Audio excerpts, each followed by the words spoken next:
This one's strictly for my Trekkies, yeah. If you know the prime directive, let me hear ya. This one's strictly for my Trekkies, that's right. Welcome back to Strictly for My Trekkies, where all things Star Trek and comics are discussed and examined. Just a heads up, there will be spoilers. Let's begin. Engage. No, don't engage. Energize. That's what we say in this room. Energize. Welcome to the Enterprise. I'm Captain Picard.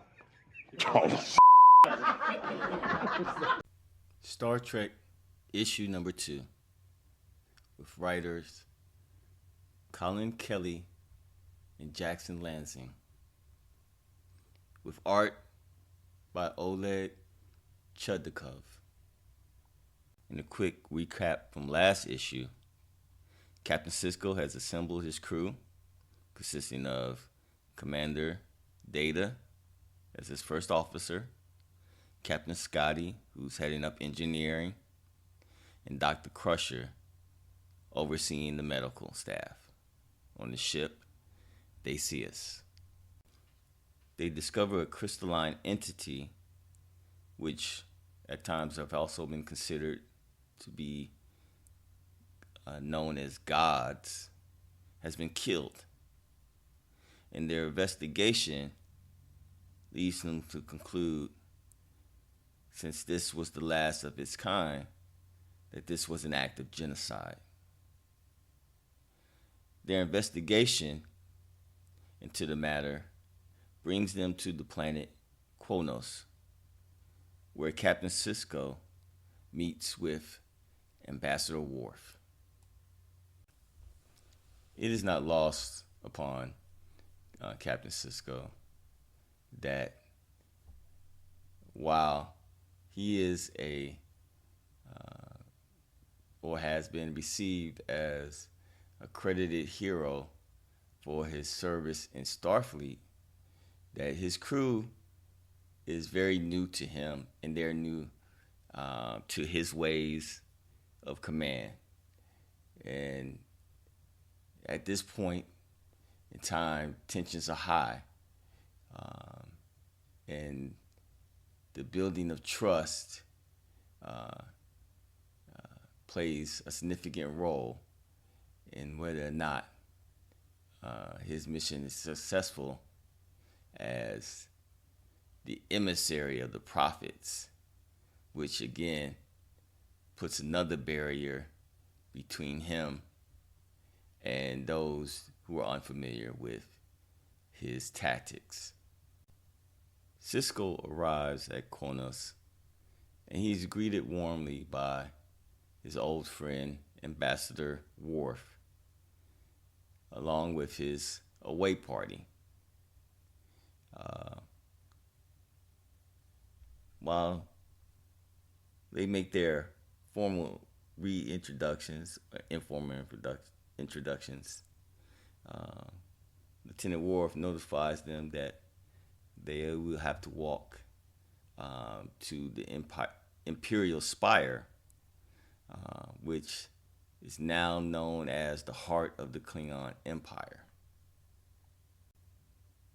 The art panels that follow show Kronos as a place, somewhat of a desolate environment, not very harsh, but not the most welcoming frontier.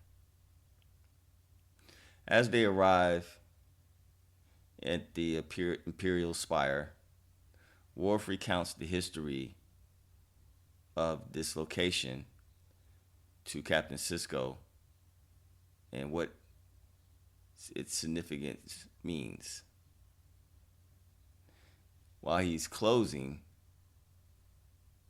with his history lesson to the group, they are greeted with a backhanded introduction by none other than KAHLESS, the Eternal Emperor himself. The comic pages then cut to a Starfleet report explaining how this version of KAHLESS is a clone of the original. We don't know. Not only do we get a briefing on how this has happened, but also a hierarchy of rank and his rise to prominence once again in the Klingon Empire. Now, off the bat, just from the art and the dialogue that follows in the next panels,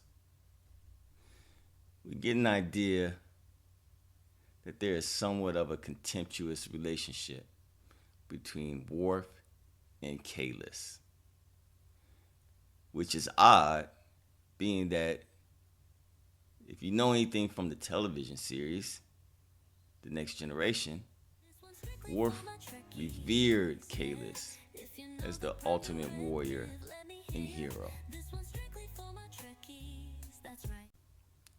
KAHLESS is clearly annoyed by Starfleet's presence on this planet. He shows his further contempt by continuing to speak in the Klingon language to the delegation that is in front of him. Ensign Sato, an Andorian who speaks Klingon, pleads the case that the crew of the BICS would like to travel to the Sarkadesh region because upon their investigation of the murdered crystalline entity, they found trace particles that are only known to have been used by Klingon scientists in that region. KAHLESS immediately cuts her off and tells them that they will not be allowed to visit the region in not only their own language, but with even further disrespect. Star Trek mythos moment. You see, the Sarkadesh are a mysterious, godlike species with incredible engineering abilities. The Klingons respect and acknowledge their superior power, while also self-appointing themselves as protectors over them while they reside within Klingon space.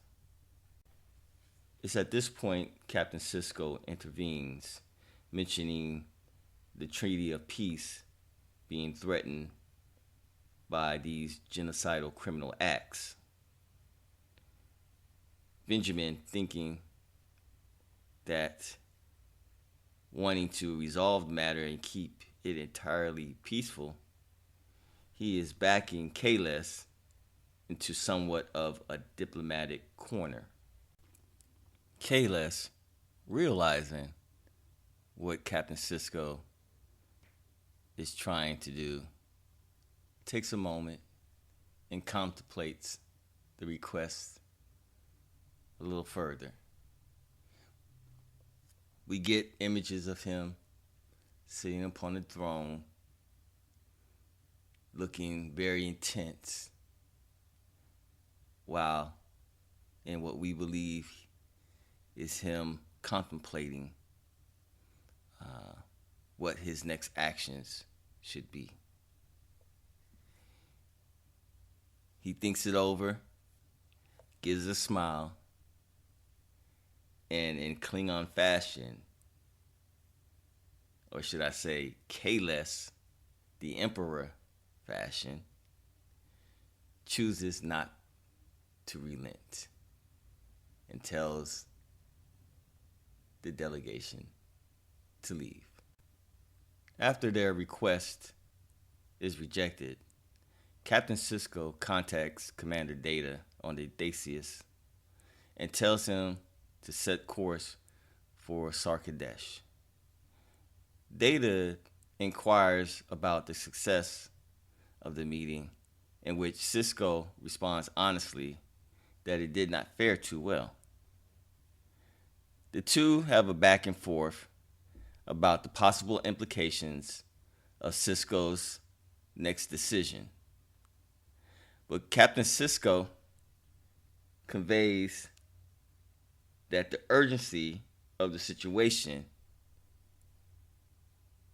requires him to continue to embark on this journey. And pulling rate, he sets orders for the ship. The away party beams back aboard the Theseus, bringing Ambassador Worf along with them. Captain Sisko meets with Worf alone, urging him to join the ship while heavily hinging on the bond of trust the two have built from their previous missions and crusades. Worf takes Benjamin's offer, joining him on the Theseus, and they head towards the Sarkadesh planet. Benjamin sees his newly formed crew's concerns and questions whether or not they will be able to, or if they will, follow him along the path he has chosen. In the next panel, we are shown a Klingon poem about the subject of the Sarkadesh and how, once again, they are seen by the Klingons. And it is very clear that a foreboding warning is given before approaching the planet. Upon arriving at the planet, the crew of the Theseus discovered that Sarkadesh, is actually a rogue planet that is using an artificial sun. Upon making this discovery, they don't have long to investigate before a Klingon attack is headed towards them.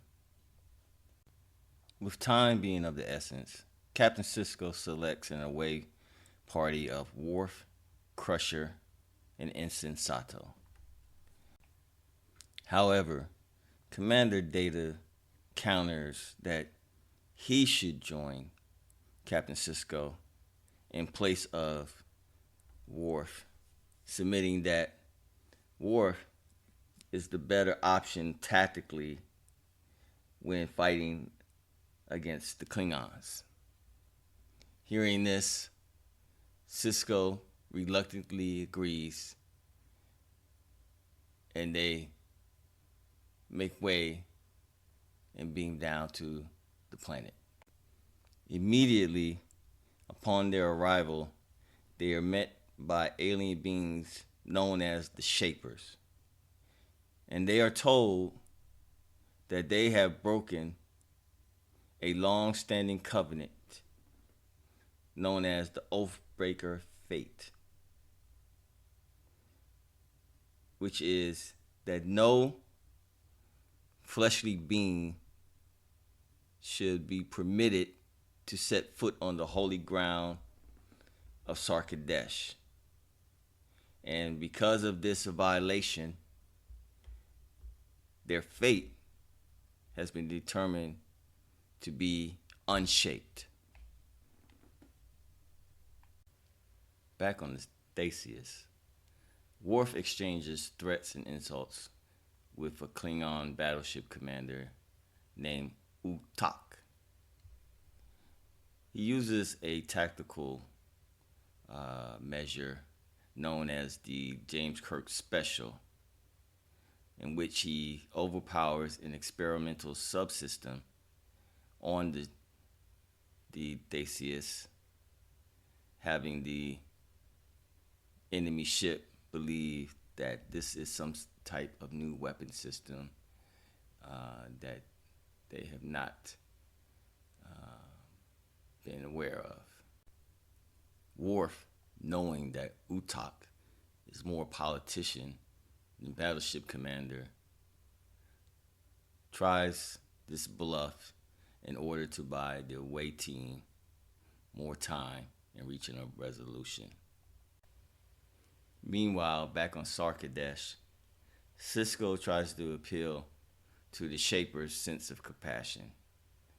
He lets them know that he's an emissary and he is ultimately in search of stopping the beings that killed the crystalline entities from using this weapon to destroy even more lives. The Shapers, on hearing this, make it known that they are well aware of Sisko's role as the emissary and that they have no interest in concerning themselves with the affairs of saving the lives of corporeal beings, and that of alleviating the fears of the prophets, and that their decision still stands that they will be destroyed for stepping foot upon their planet. Having stood by long enough, Commander Data intervenes. Sisko tries to stop him, but Dr. Crusher asks the captain to trust Data in this moment. As he approaches the Shapers, Data appeals to their belief in the sanctity of engineering, making the argument that if fallible human beings could create an intelligence superior to themselves and nearly infallible within 2% margin, then shouldn't those same humans be considered peers and not destroyed or unmade? He uses himself as such an example of a creation, noting that he is nearly eternal. He also makes the case that the beings that destroyed the creatures within the upper power limit should be recognized as an offense, and as such, be unmade by all things that are made.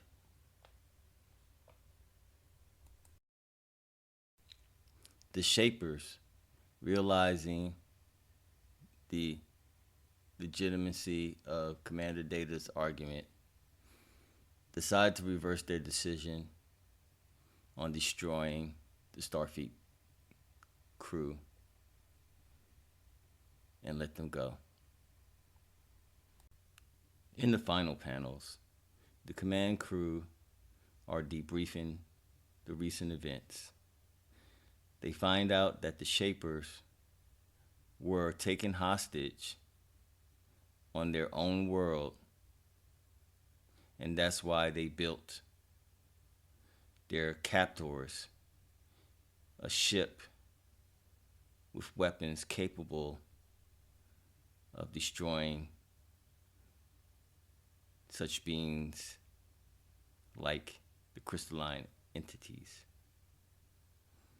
Captain Sisko also apologizes to Data for not trusting him more initially, and that now, going further, he considers him as a friend. Commander Worf is formerly reinstated back into Starfleet. And during this revelation, Captainsisko reveals a weapon that the Shapers gave him as a clue to follow in finding these genocidal criminals. He reveals that it is a Klingon dagger, better known as a tak, that has been blood-stained. If you enjoyed the video, please hit that like button and subscribe for more content. Don't forget to ring that notification bell so you never miss an update. Let me know in the comments what you thought of the video and what you'd like to see me cover next.